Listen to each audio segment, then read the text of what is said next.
ఎన్నికల manifesto, super 6 గాని ఇవన్నీ పూర్తి చేసి ప్రజల్లో నమ్మకాన్ని పెంచుతాం.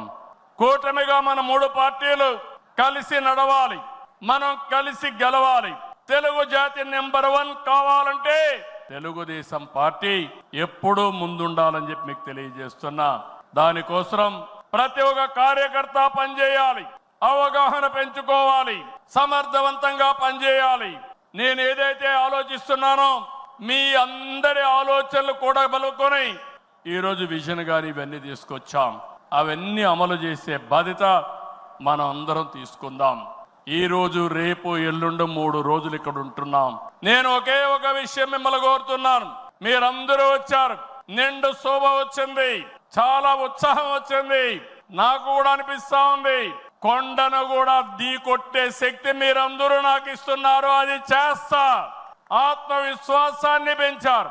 అయితే ఈ రోజు ఇక్కడ ఉండే వ్యక్తులను చూస్తే ముఖ్యమైన నాయకులు, యూనిట్ ఇన్ఛార్జీలందరూ ఇక్కడ ఉన్నారు, మండల పార్టీ అధ్యక్షులు ఉన్నారు, పార్లమెంటరీ పార్టీ నాయకత్వం ఉంది, ఇంకొక క్లస్టర్ ఇన్ఛార్జీలు ఉన్నారు, ఎమ్మెల్యేలు, శాసనకర్తలు, ఎమ్మెల్యేలు, ఎంపీలు ఇక్కడ ఉన్నారు, మంత్రులు ఉన్నాం.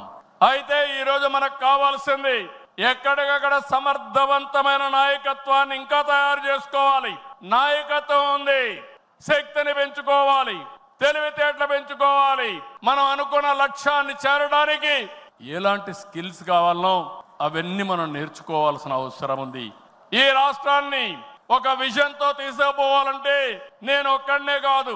అందుకే నేను చాలా సార్లు చెప్పాను, మంది పొలిటికల్ గవర్నెన్స్ అంటే మీరందరూ గెలిపించిన తర్వాత గెలిచిన వారిలో ఒక మంత్రివర్గాన్ని ఏర్పాటు చేసుకుని మేమేదో పరిపాలన చేస్తే కాదు, చివరి మైల్లో ఉండే కార్యకర్త కూడా ఈ ప్రభుత్వంలో భాగస్వామి అయినప్పుడు, మీ ద్వారా పరిపాలన జరిగినప్పుడు అదే నిజమైన పొలిటికల్ గవర్నెన్స్ అని చెప్పి కూడా నేను మీకు తెలియజేస్తున్నా.